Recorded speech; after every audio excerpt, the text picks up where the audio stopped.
Hey there, folks. This is Screen Watching. It's our weekly discussion about the things we've been watching on screens. My name is Dan Barrett, joined by Simon Foster. Simon Foster, first of all, welcome. Thank you, sir. Good to be here. Yes, things we've been watching on screen, hence the name Screen Watching. Yeah, now, here's the thing. There's been accusations in the past that I don't pull my weight on this podcast. But look, I'm just saying that I've seen a whole bunch of things this week. And what have you seen? Nothing. You went to Fancy Pants Film Festival up in, what was it, Coffs Harbour? Coffs Harbour, just hobnobbing with the elite of Coffs Harbour, seeing film festival stuff all week. And you're right, I must apologise. All those libelous claims I've often made against you that, frankly, you just turn up in front of the microphone once a week and blather on about nothing while I do all the work, is this week not true. Well, look, in fairness, you don't really air these in public. It's really like I'm an abused spouse and you just sort of level these at me in private to shake me of my confidence. Is that what it is? Yeah, that's what it is. But hey, busy show this week and you've done a hell of a lot of work and I thank you for it. So you're doing the big movie this week. That's a bit of a shake-up of the format. I've watched so much stuff that I saw the big movie as well. But anyway, Simon, this is just too much nonsense. We really need to dive in. We need to start talking TV. And the only way to do that is by playing the theme song to dive in. This is not like TV, only better. Television! Teacher! Mother! Secret lover. What, that's it? That's your movie? Well, I said that I had an idea for it.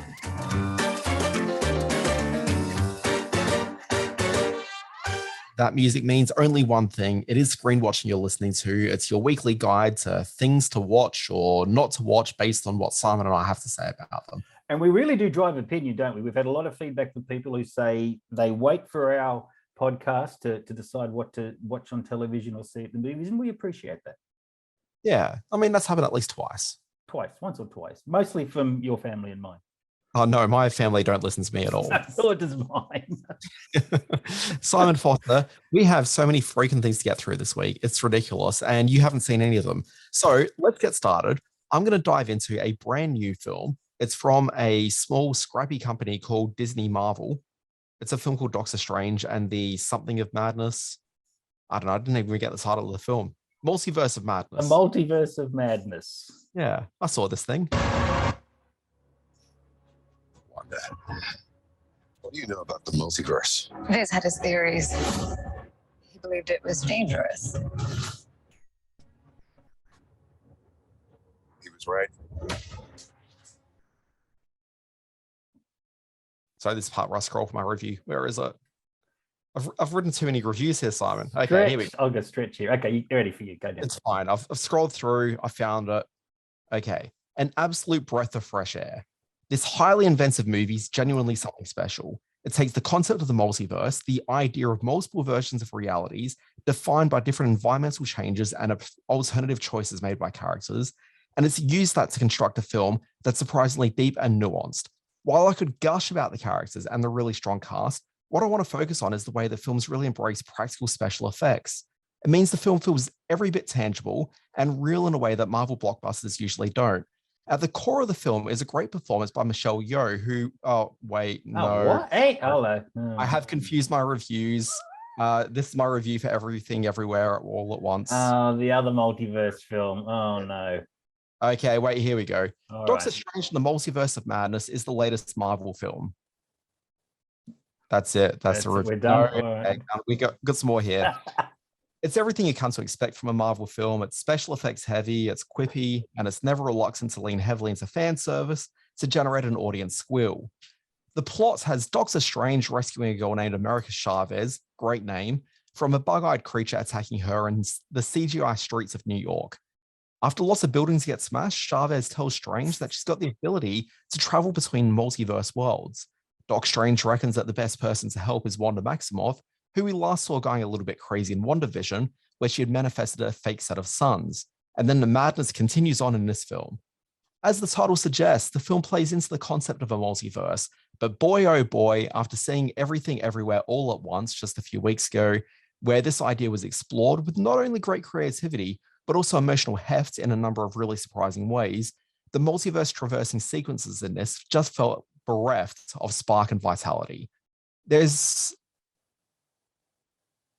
There's one moment which lasts about 3 seconds of screen time, which is an absolute hoot. But most of the worlds are exposed are a bit of a non-event. And the film succeeds in two ways. The first is an extended sequence, which is absolute fan service in introducing a group called the Illuminati. They're a shadowy cabal of characters. I can never work out. You nearly said cable then, yeah, it's definitely cabal, yeah. It's a shadowy cabal of characters from a different multiverse who closely resemble characters we know very well from the Marvel films. One of them was included in the trailer, so his inclusion wasn't the fun surprise it should have been.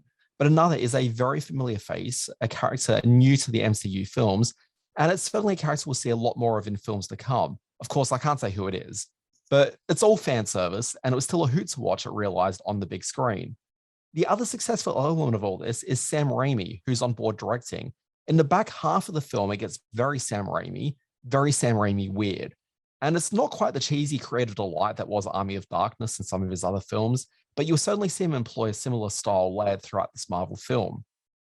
On this very podcast, Simon, just a couple of weeks ago, I argued that most Marvel films could be watched as fairly standalone stories. They usually introduce characters, they give them motivations, as weak as they may be, and conclude the story with a bow on it at the end.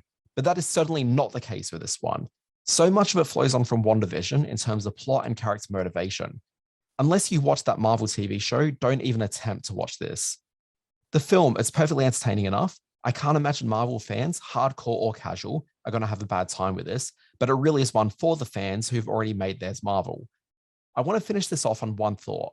These movies cost so much money to make. They in turn make so much money. Could they not take some of that money and just film a location in New York for just a couple of days? There's one scene on a New York rooftop that's clearly a set on a stage with a CGI background created behind them. Not since The Room have I seen a useless deployment of a CGI background like this. And that's Doctor Strange and the Multiverse of Madness playing in cinemas now.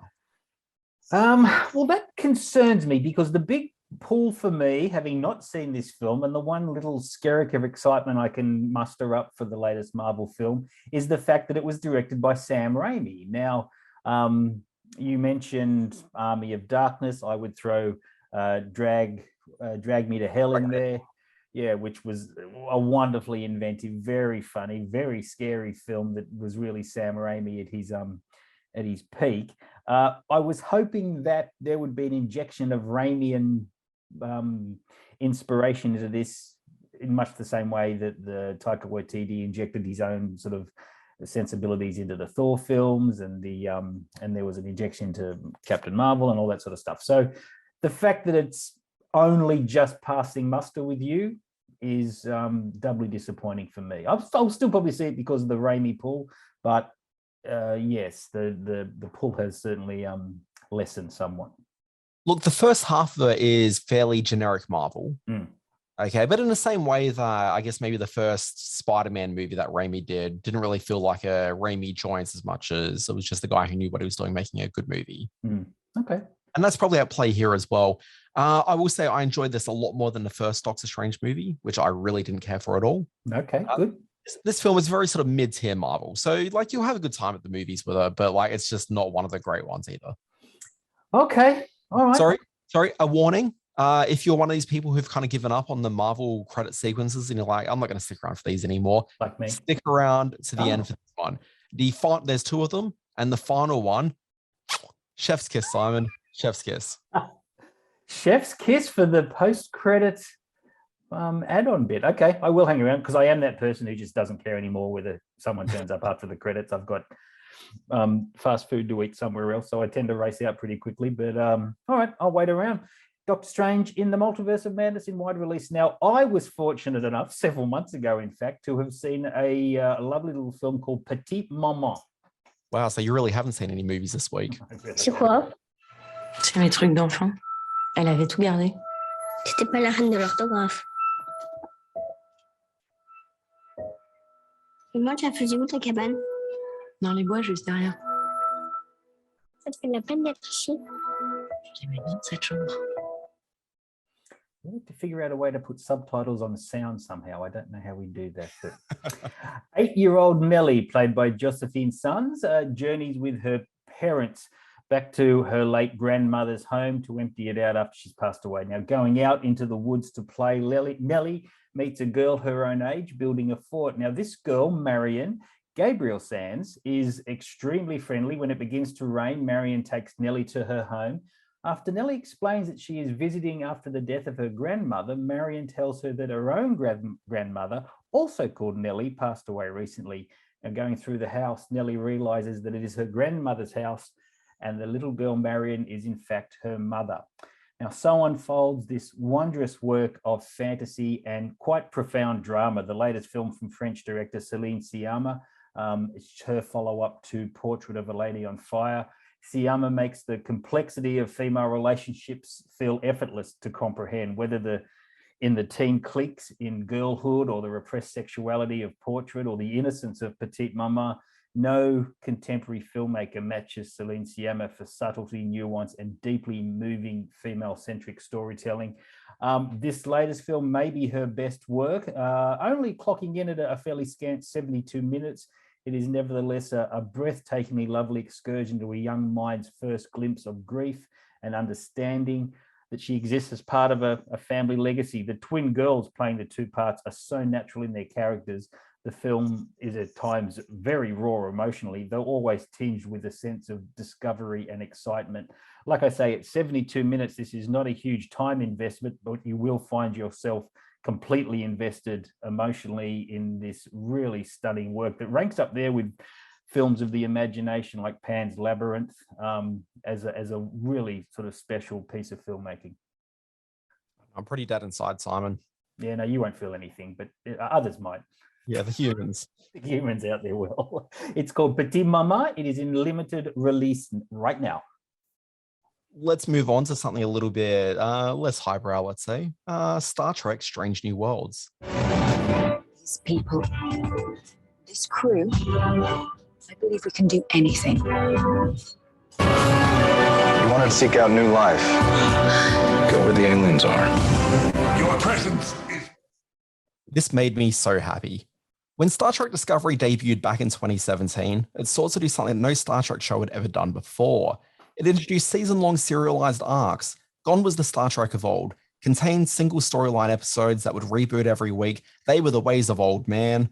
Discovery was built for streaming, which meant the arcs got longer, and that's fine, but we learned something about Star Trek from this experience. Star Trek fans kind of prefer single episode contained storylines. With Strange New Worlds, we've got a return to the mission statement of the original Star Trek show. It's about boldly going where no person has gone before.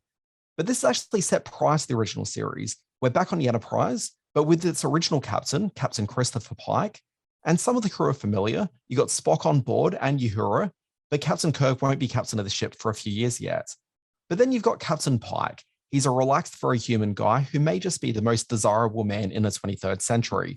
But that may be just me speaking. It's probably just you speaking. Maybe. What works about the attitude of the crew in this show is how reflective it is of the modern era. Where the 90s Trek was a little bit more corporate with an adherence to a faux military structure, this embraces where society is right now. It's more chill, it's more acknowledging that people bring their real selves to the workplace, baggage and all. This is a Star Trek that's ditched the ties and has an open collared shirt uniform code, so to speak. And it's also quietly the most political Star Trek show we've seen to date. There isn't much in the show that'll get folks upset about the show being quote unquote woke, but the very first episode does end with references and visual representations of the wars that took place on Earth prior to the planet getting its shit together. The footage that we see is very much based in modern day politics from the US, showing the collapse of structural democracy. Now, the best Star Trek always has something important to say, and it feels like this one has the most important message of all. Sit back, chill the heck out, and acknowledge that we all share more than we have things that divide us. This new Star Trek, it's got an engaging attitude, cool, sexy as hell cast, and it's a blast to watch. I'm ready to blast off with this new Star Trek show big time. Warp Factor 2, hit it. Nice one. Currently screening on Paramount Plus. As the festival director of the Sydney Science Fiction Film Festival, you know I have to get that plug in every week. This has been all through my social media feeds. Usually it's a barrage of negativity from Star Trek heads whenever anything Trekkie tries to do something new or fresh, or a new series comes out or a new animated show. It's only been positivity about Star Trek Strange New Worlds. This seems to be hitting all the right fan buttons, and that's spreading across the media, the social media landscape as we speak. So I've been a flippant sort of embracer of the Star Trek franchise over the years, but I'm keen to have a look at this one. As you say, everything points to it being a quality bit of television. Yeah, I think the real secret to what they've done with this one is they haven't tried to reinvent the wheel at all. They just really went back to what the spirit, the bones of the original, sorry, excuse the pun, Star Trek fans, the bones, because there's a character now called Bones McCoy. Okay, I'll just write that down. All right, good. Yeah. If you could. Yeah, but they've gone back to the bones of what really made Star Trek original series work, and they've kind of embraced all of that, but then also layered in just, new storytelling techniques at the same time. Like it's I wouldn't say it's an amazing feat, but like it's really just sort of understanding the simplicity of what TV can achieve. A little sideways tangent here. On the drive back from Coffs Harbour yesterday, we listened to the Dana Gould podcast. His whole middle section of that podcast was how Star Trek the Motion Picture was such a convoluted mess of a pre-production period, and how, as you say, Strange New Worlds sort of gets back to that episodic journey type of storytelling. Star Trek the Motion Picture, which, as we pointed out last week, has just been remastered and re-released, pardon me, on the Paramount Plus channel. It just got that all wrong. It just dropped the ball terribly, and the film itself never really had a middle, never really was attached to the original series, despite the presence of all the cast. It's a fascinating bit of podcasting if you want to ever listen to it. The Dana Gould Hour, I think it's called. He knows his films. Yeah, I've got that one in my queue somewhere to get to, but that's like a 2.5 hour podcast. They're ridiculous. I know, he blathers on, but it's interesting because he's talking to the one of the curation producers of the Criterion channel. She does all the add-on stuff, all the material that goes, and she does this great sort of remembrance of laser discs, that great format from years ago, which I've been carrying around from house to house. I've got like 60 of them. Why would you do that to yourself? Why? Because I'm old and it seemed like the right thing to buy at the time. Oh, look, I can get Deep Impact on Laserdisc. Oh, I've got to have this. Wait. Deep Impact. You could have gotten that on DVD instead and saved yourself having to cart around an extra 6 discs. Not in 1993, my friend. You couldn't get it on DVD. Deep Impact. Are we talking about 2 different Deep Impacts? We're talking about the Meteorite movie. Yeah, that was like DVD era. That's not early 90s. Well, pretty sure it was. Well, I've got it on Laserdisc somehow, so I must have doubled down on it somewhere. Yeah, you made a bad purchasing decision, is what you did. Not for the first time. Speaking of bad decisions, The Offer is the new story about the making of The Godfather. It's on Paramount Plus. We've been all over town. No one wants to make this movie, so I need you to produce it. I can't believe you told me you read it. You better read fast on the plane. Oh, yeah, that's big. Godfather He's putting us too many problems. You want me to take care of it? Gangster movies are dead. This is not just some gangster film. Okay, sorry, we didn't do a pre-show meeting. Am I doing this one? I'll lead off with this one. You come in next. I've got it. No, I'm going to run it. Okay, you go straight. So I've got all these words here. All right, use your words. In 1972, movie studio Paramount Pictures released The Godfather, a film from Francis Ford Coppola. The film was a smash hit and to this day is regarded as one of the great American motion pictures. In 2022, streaming service Paramount Plus released The Offer, a TV series from Michael Tolkien.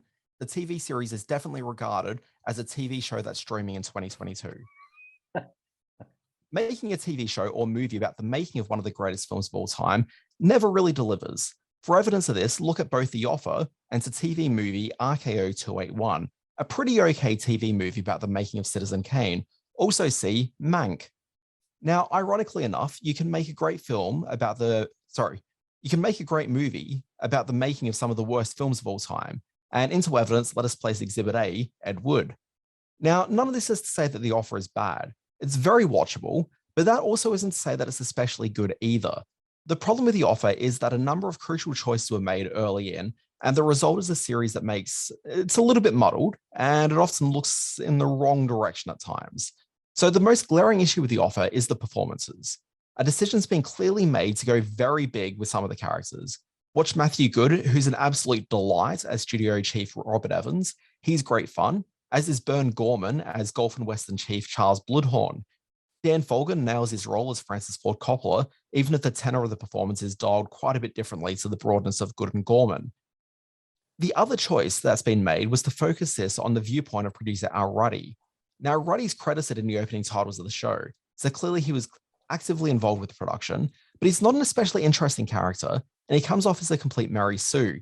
He never puts a foot wrong, and everything seems to go his way. Ruddy also opens the door to a dopey plot involving real mobsters who are displeased with the impending release of the film. None of it's especially engaging, and actor Miles Teller as Ruddy just feels like he's going through the motions. The Offer, it's fine, but it's not The Godfather. Well, I had a whole thing prepared, but you've kind of touched on every word I was going to say. This is a period in Hollywood history that I am very familiar with, and all these names were very familiar to me. In fact, I was employed by Peter Bart when he was the managing editor of Variety newspaper, and I was their Sydney representative, and I met Peter Bart on occasion, and he's portrayed in this film. You're right, some of the flamboyant characterizations are really entertaining. The Matthew Good is great fun at Robert Evans, although he doesn't really look like him. It's still a terrific bit of over-the-top acting. Sorry, just in regards to that. So I don't actually know much about Robert Evans beyond I just the occasional story about him. Mm-hmm. So I didn't really know what he looked like. I don't know the physical embodiment of him. But something that's probably worth keeping in mind is that it wasn't supposed to be Miles Teller in the role of Al Ruddy. Originally, it was going to be Armie Hammer. But something happened with Armie Hammer. I don't know if you remember. I'm sure there's a delicious story to be told. A good one. Yeah. So originally it was supposed to be Armie Hammer. And so obviously Armie Hammer, very big, tall guy, up against Matthew Good, who's also quite a tall guy. Yeah. The real life Robert Good, not so much of a tall guy. But I think just compared to Armie Hammer, he was supposed to look kind of comparatively shorter. They would have filled out the screen. Yeah, exactly. Yeah, Miles Teller, much shorter guy. So yeah, kind of he really is. I mean, I didn't mind Teller in this part. As you say, the film, the storyline sort of happens around him. He sort of drives it forward, but all the interesting stuff happens on the sides.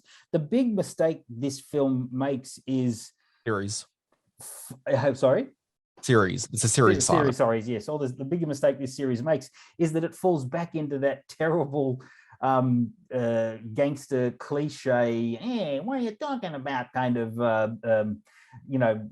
knockoff Soprano scripts that didn't make it to production kind of characters that The Godfather worked so hard not to be. And it's just a real shame that while all the machinations behind the scenes in the studio stuff is familiar but well told, and I'm 3 episodes. Familiar. Yeah, exactly. It's overly familiar to me. Something worth noting then is that the series is by Michael Tolkien, who's the guy that wrote The Player. Yeah, exactly. I was just about to say, this guy's got runs on the board in terms of really satirical takedown of the Hollywood system in a classic film, The Player. But this feels, who's the guy that did all the O.J. Simpson series and Glenn, what's his name? Murphy, I can't remember his name. Who did also about Ryan Murphy. Ryan Murphy is who I'm trying to think of. This feels very much like a Ryan Murphy joint in that the first thing that I was struck by it was how really uncinematic it looked, how very much shot for the small screen with small screen framing that it undertakes. So that was disappointing considering how remarkable the Godfather was. So yes, it's clearly not its role to mirror the Godfather. It is its own beast and tells an interesting story in that regard. But in every respect, it's such a minor sort of blip on the streaming radar for me. Yeah, I guess one of the things that I found really frustrating, and it's more evident in the first episode than later on, but it's really reference heavy. And it's almost as though they're trying to sort of drop in all these references and turns to the audience, give a bit of a wink saying, guys, remember that one? Remember that one? Yeah. And then there'll be references to the movie, like it opens with some cannoli. Like it's just a little too on the nose at times. Once you blow past that first episode, that tends to subside, and instead you're just left with what the show kind of actually is. I must say I disagree with your appraisal of the gentleman who plays Charles Bluthorn. I thought that was such a comically over-the-top performance. Even if he is like that, the original Charlie Bluthorn was like that. just tone it down a little bit. It was like they gave the part to Roger Rabbit. No, I'm totally on board for it. I could not get enough of that guy. And as with pretty much everything she's in, Juno Temple, who's kind of really got the only female character in this film of any note. She's terrific. Her introduction with Miles Teller is a terrific scene. So credit there. Yeah, see, I don't know. Like, I kind of think she's got the same problem as the Alrighty character does, in that they're actually kind of both a bit dull and don't really have any reason for existing on the screen. Like, she sort of comes in as this sort of magical pixie personal assistant who just knows her way through the movie studio, and she's got all the right answers in the same way that Alrighty has all the right answers. And neither of them have really any dramatic tension. Neither of them really are interesting, engaging characters, because they aren't characters. They're just kind of avatars for, I guess, I don't even know what they're avatars for, beyond maybe Alrighty's sense of importance as he's regaling, presumably, Michael Tolkien with stories of what happened in years gone by. Like, I don't understand the value of either of these characters. It's called The Offer. It's on Paramount Plus. What's also on Paramount Plus is all 3 Godfather films. You could watch those instead. That's a much better time in front of your television. I know what you've been waiting to talk about. Bosch Legacy. It's on Amazon Prime. Yeah, right. You miss being a cop? I do standard PI stuff. Sneak and peek, missing errors. Whatever you could find out about my family. Surveillance, consulting. Take this. I'm paying you to conduct an investigation. Just to be clear, I don't work for you. Understood. Don't let the new name fool you. This is just Bosch Season 8, only with a bit of retooling. In Bosch Legacy, Detective Bosch is no longer working with the LAPD. He's now out on his own, working as a private detective. Meanwhile, his daughter Maddie has joined the force and is out on the streets for the very first time as a uniformed cop. While I really don't care for the new name of the show, and I care even less for the new opening theme, it does match the show's new remit. Maddie Bosch is applying the life's lessons and moral guidance that's been taught to her by her father and is employing them at work. The legacy of Harry Bosch continues to be felt on the streets of Los Angeles, even if he's now working elsewhere. Gone from the show is also most of the supporting cast, the only familiar face being Mimi Rogers as lawyer Honey Chandler. What a name. Wow. Yep. She's been upgraded from an occasional recurring character to now being permanent, but don't think you won't be seeing some of the former Bosch characters also popping up in the new show here and there. The main plot for the new season concerns a dying billionaire played by William Devane and a search for his possible heir. It's very much a typical private detective plot, but much like the rest of Bosch, that's kind of the point. In a world of far too fast-paced TV cop dramas, Bosch has proven to be a respite from that loudness. This is a stripped back, gently paced, softly spoken TV cop drama, and a very good one at that. Nice. That was subtle. I thought you were going to go Bosch crazy, but you delivered a very sort of gently appreciative appraisal of this show that's an obsession of yours. And now, Simon, my musical number. All right, shall we get on to the Pentaveret? I think we've both got some things to say about that. This is the new series starring Mike Myers. It's on Netflix. Congratulations.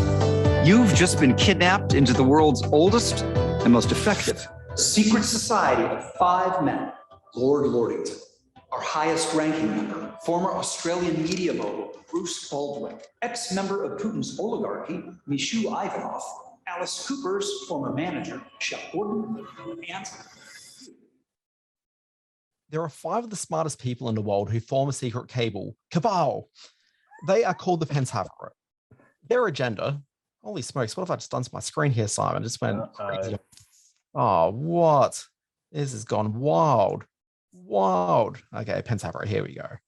Okay, their agenda is to influence the course of human history, and the unexpected twist is that they're all good people who are trying to do the right thing. This is the premise of the new Mike Myers comedy for Netflix. He stars in the show as every member of the Pentaveret, as well as a man-on-the-street TV news presenter from Canada, also about 5 or 6 other characters. Yeah. The first episode introduces us to the Pentaveret through the eyes of its newest member, a scientist who's been kidnapped by the Pentaveret, played by Keegan-Michael Key. The Pentaveret want Key's character, Dr. Clark, to solve global warming.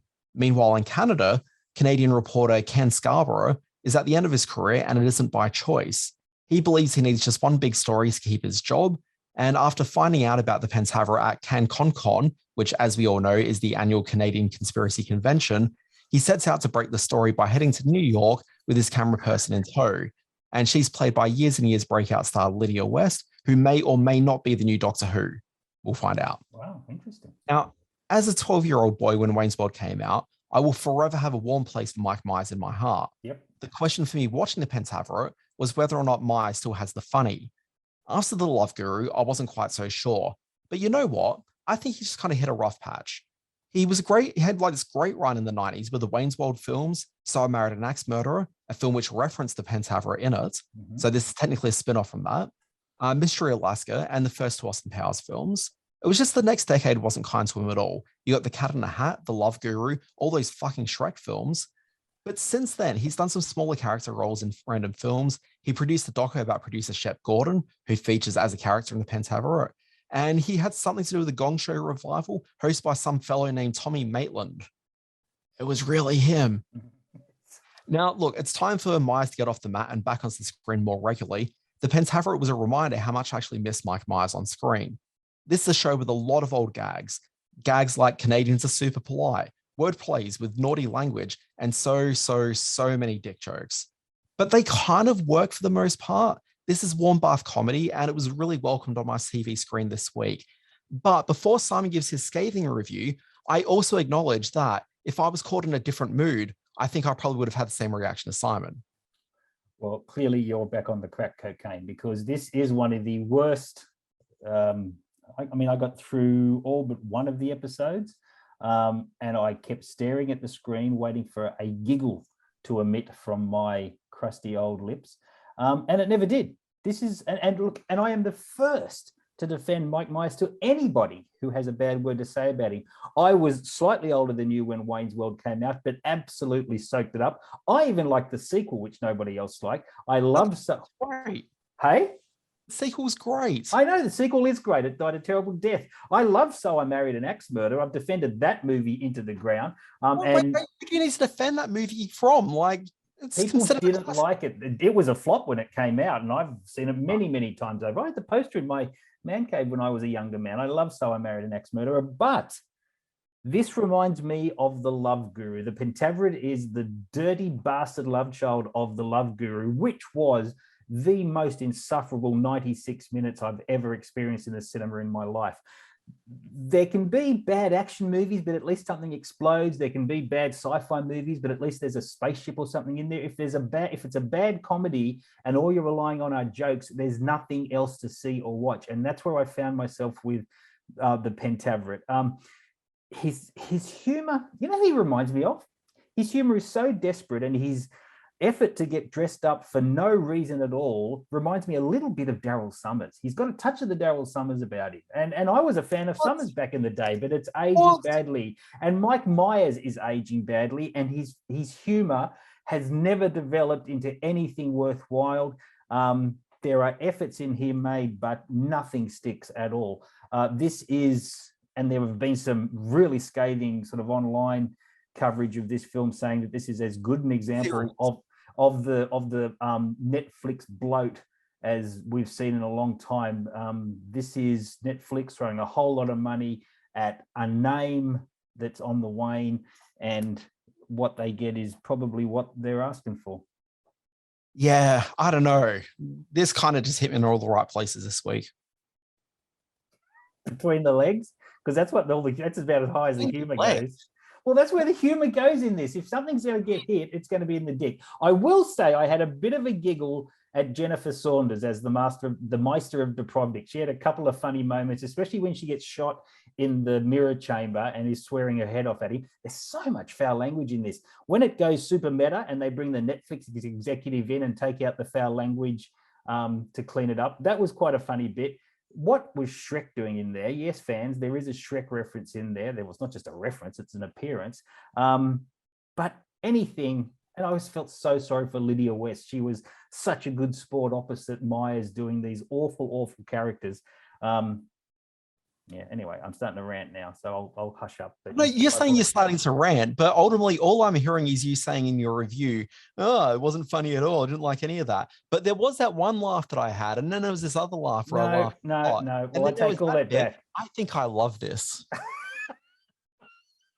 No, I will never ever say that. I promise you. No, it's not that at all. Stop looking at me like that. You want to have the Pentaverate babies? No, I do not. I don't think. I think this will rate very highly amongst my worst of the year. You know what this podcast needs? A large, oversized poster of Atlantic City. That's a So I Married an Ex-Murderer reference. Yes, it is. That's exactly right. It is. Yeah. Simon Foster, you did some journalism. You got out there. You hit the pavement. You asked the questions. You did an interview. I did do an interview. Emilia Fox is a wonderful actress out of the UK. Many people know her as Dr. Nikki Stevens in Silent Witness. She's played that role for many years. She's got a new TV show. It's called Signora Volpe. It is on the Acorn TV channel, and she shot this beautiful looking film in the heart of the Italian wine country in Umbria and all that area around there. And it looks stunning. Good old-fashioned detective series. I had a chat with her. Let's have a listen to this. This is our drop-in middle bit this week, my interview with actress Emilia Fox.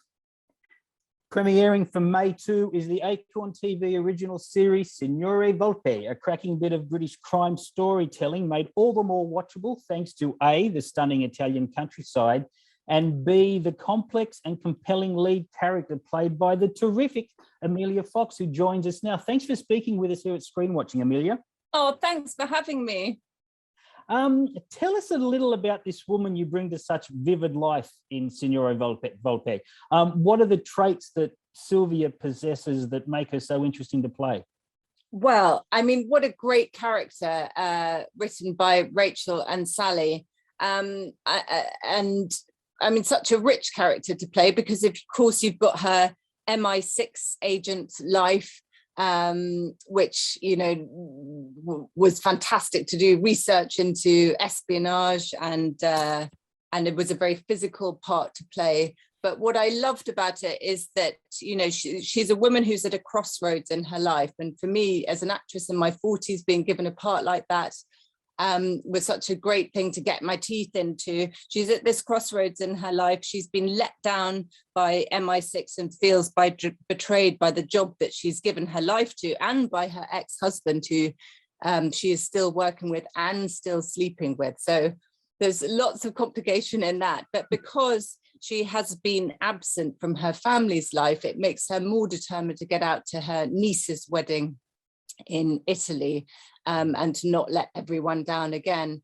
So when she gets out there and she sees the warmth of the family life and being there, she's drawn into this other world. And so to play the part, there was these two things. There's the MI6 professional life, but then there's also the family life. And she has this quite complicated relationship with her sister. And then she gets involved in the mystery of why the bridegroom hasn't turned up for her niece's wedding. And so she starts using her spy skills to try and solve what has happened to him. So there's so much richness to play in a character like that, but also in the two worlds of her life and how they are brought together. But then also she has to make the decision about whether to go back to England and back to MI6 life, or whether she stays in glorious Italy. Yes, well, let's get on to glorious Italy. There's early in episode 1, you say to Tara Fitzgerald's character, "I can't believe you live here," to which I instantly echoed, "I can't believe you shoot there." It's an extraordinarily beautiful countryside, Lazio and the Umbria region. It gives this show a look like no other. What is it like filming in the region? And what were the practicalities of it? Is it an Italian-UK co-production, an Italian crew? How did all that come together? So it is an Italian, it's a UK production, but using Italian crew, and the majority of the cast is Italian as well. So the practicalities of it, where we were filming it just post COVID. And so when we got out to Italy and to Rome, there was virtually no one there. There were no foreigners there. So it felt like you had Rome to yourself. You would walk down these empty streets. It was incredible. And got to really go into all the amazing, buildings in Rome and see them, but almost alone. And then, of course, there was it felt like a very good thing that Rome began to fill up with tourists again. The world began to feel a bit more normal. Sure. But what an amazing way to see a country by working there for 3 months and being taken to these beautiful locations that I might otherwise never have seen. All the areas around Bracciano, which is this lovely lake. And of course, because, so many film productions, television productions are made out in Italy, they make it very easy. But the skill of those, the crew was absolutely superb. And these wonderful actors who bring such a rich life to their characters. So, from the carabinieri officers to the postman, Sally and Rachel have created these great characters that you can see carrying on and on and on. And I really love that. It's not just about the main characters, it's about the world that they create around the main characters too.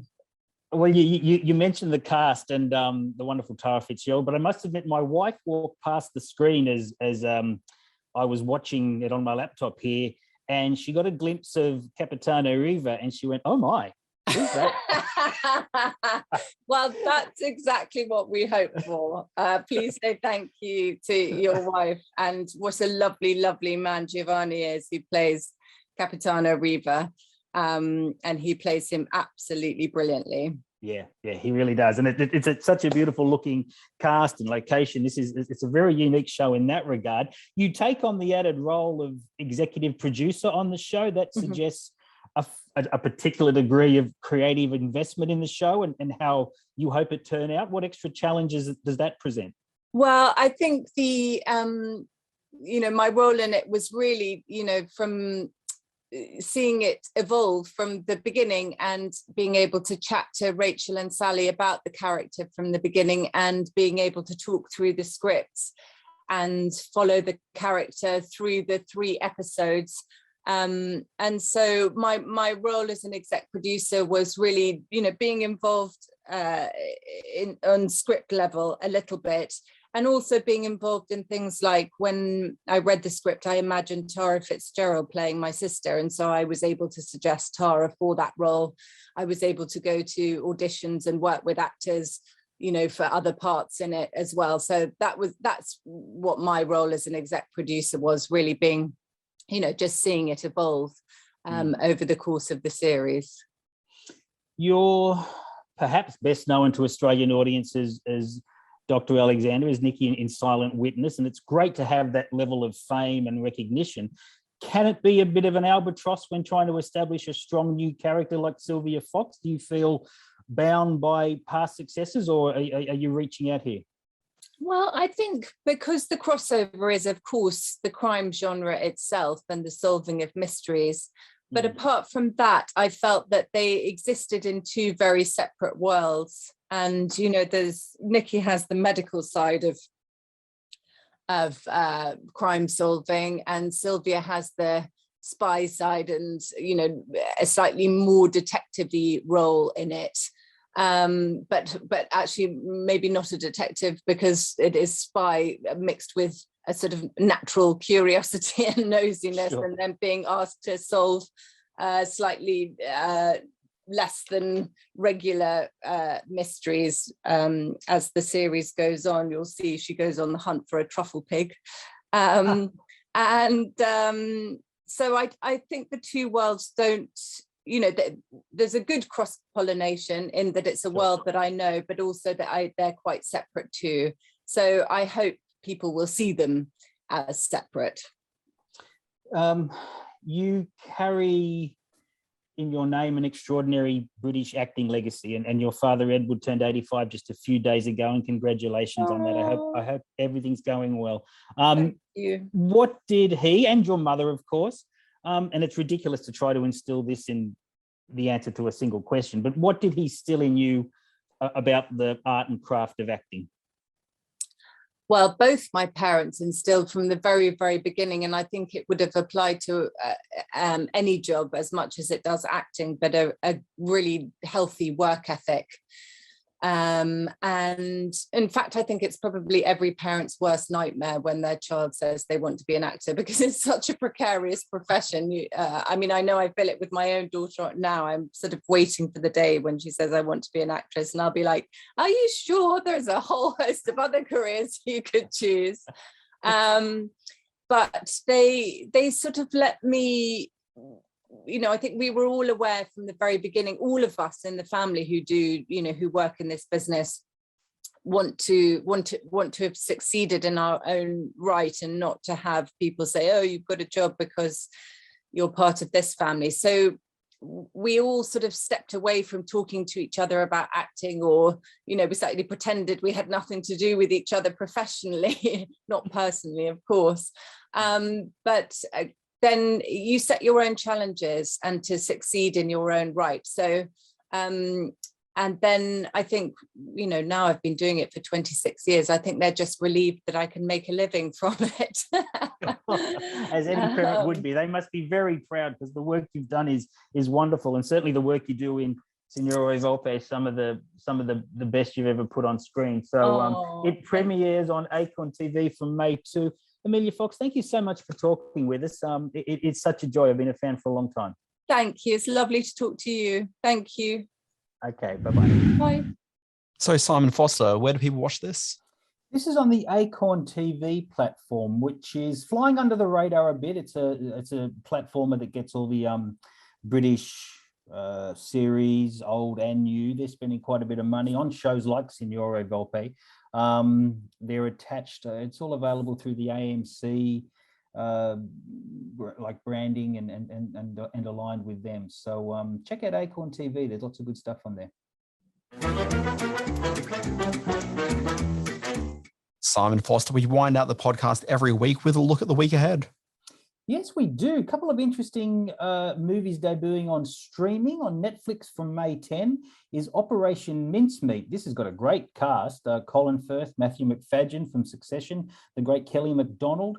It's all set during World War II and is about two intelligence officers who use, they go all weekend at Bernie's. They use a corpse and false papers to outwit German troops. I thought this was a fairly serious film. Jordan Madden's a pretty serious director. He did Captain Corelli's Mandolin and a couple of other films. So Operation Mincemeat, maybe with that title not so funny. And also on Netflix from May 13 is Senior Year, in which Rebel Wilson stars alongside the wonderful Alicia Silverstone and Australia's own Anguri Rice, about a cheerleader who wakes up after a 20-year coma. She's 37, but she needs to finish out her high school years and that dream of becoming a prom queen. It's got Rebel Wilson written all over it, this stuff. It's called Senior Year from May 13 on Netflix. Yeah, there's actually a bit of a quiet week as far as TV is concerned, which after the last couple of weeks, I don't know what's going on, but the week after the next week is going to be busy again. So I think it's like a bit of a quiet in a storm sort of a situation. Okay. One special event screening I do want to mention, the Monsterfest Weekender program. It's happening in Melbourne right now. It's coming to Sydney, Brisbane, Adelaide and Perth from May 13, and it's coming to Auckland for all our New Zealand listeners from May 20. This is a 3-day event, and they're showing some fascinating horror films from around the world. A 4K remaster of the Stephen King anthology film Cat's Eye with a baby Drew Barrymore in there. A show called Mad God, I should say, which is the life work of visual effects artist Phil Tippett. A lot of stop motion brilliance in there. And a Finnish horror film called Hatching, about a young girl who looks after an egg which keeps getting bigger and bigger until something horrible pops out. Very Monsterfesty. Monsterfest Weekender happening now in Melbourne and in the weeks ahead across Australia and New Zealand. I'm so desperate to see Mad God. Yeah, I know. I've so much about it. I actually went after it for last year's Sydney Science Fiction Film Festival, but couldn't get it. And now that it's coming from Monsterfest, it's actually opening the Sydney season of the Monsterfest Weekenders. So, and playing in Brisbane as well. I think it's up there. So get along, Dan. Oh, fantastic. I will get along to that. Yeah. Something that I should probably highlight TV-wise is The Staircase is debuting in a did it debut last night or it's coming in the next couple of hours. So that's the TV drama recreation of the very well-known documentary series. Good And I think cast. Colin Firth is, yeah. the lead on Colin it. Firth and Tony Collette, I think, are the two leads in that. Yeah, it looks like quality television. Indeed. Interesting stuff. This week in history, we did mention that at the top of the show, we were talking about The Offer. The film studio, Paramount Pictures, who made The Godfather, was founded all the way back on May 8, 1912. Wow, that's an old studio. Now, slice up a piece of cheesecake, because on May 9, 1992, you got the final episode of The Golden Girls, which aired on NBC. On May 12th, 1989, we're going to go all the way back there. The 2000s episode of Entertainment Tonight aired then. Where would that put it now? Entertainment Tonight's still around, isn't it? Still doing its thing? Oh, it's very much around. Yeah. In fact, this week, Entertainment Tonight did some really interesting reporting. It did an interview with, and I can't think of the name of the lady, but she played the mum in Family Matters. Right. Now, what's interesting about her is that Family Matters is actually a spin-off from Perfect Strangers, if you remember that classic. I do. And it was her character because she was a security guard at the newspaper where cousin Larry used to work. Yeah. And they spun her off into her own show. Wow. She was probably the least memorable character in the show. Obviously, Steve Urkel being the most memorable.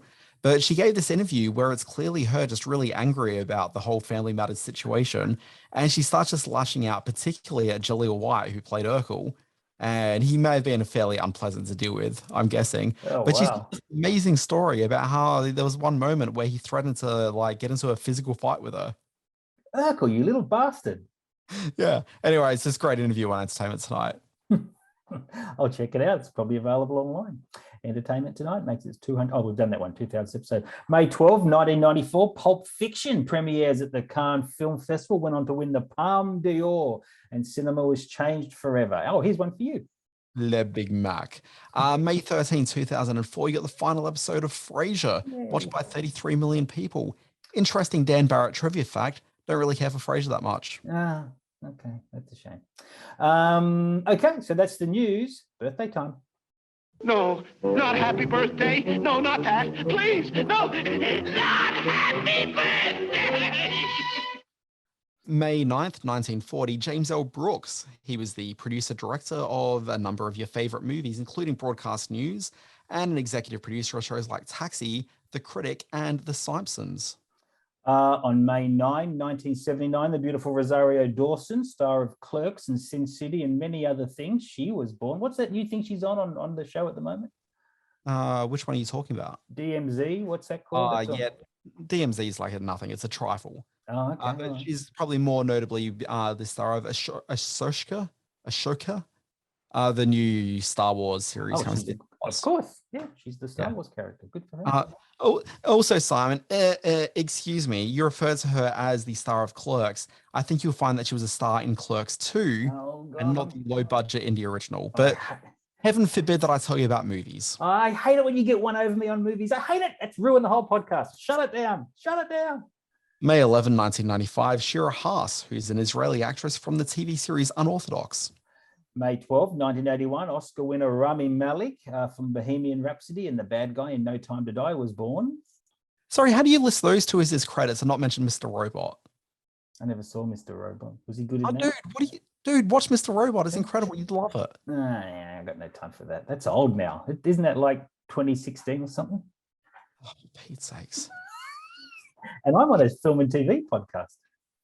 For Pete's sakes, watch Mr. Robot. This is frustrating me now. Fine, okay. May 13, 1986, Robert Pattinson. He was in a Harry Potter film, apparently. Yep. He was in some Twilight,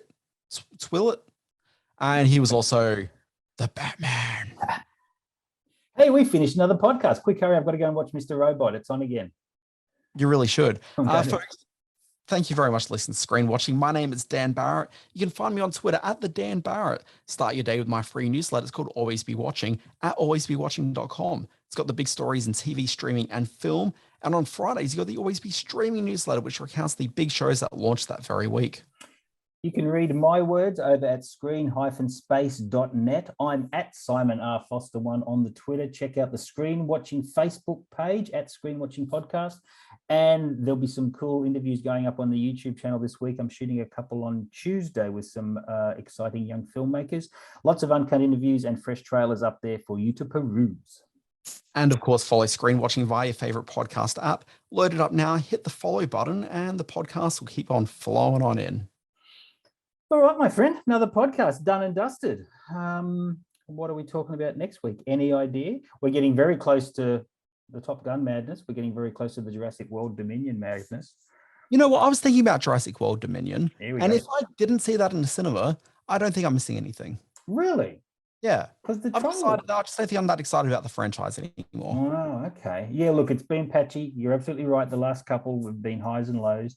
Yeah, I can't not see a Jurassic Park movie at the cinemas. That's something I got to do. But yeah, we're keen to see how that plays out for sure. Indeed. Anyway, folks, thank you very much for listening. My name's Dan Barrett, joined here by Simon Foster. This week's Screen Watching was produced by Miles Silverberg, research and writing by Corky Sherwood and Frank Fontana, with additional audio assistance by Frank Dial. We'll be back next week for another Screen Watching. Bye, Simon. Bye-bye.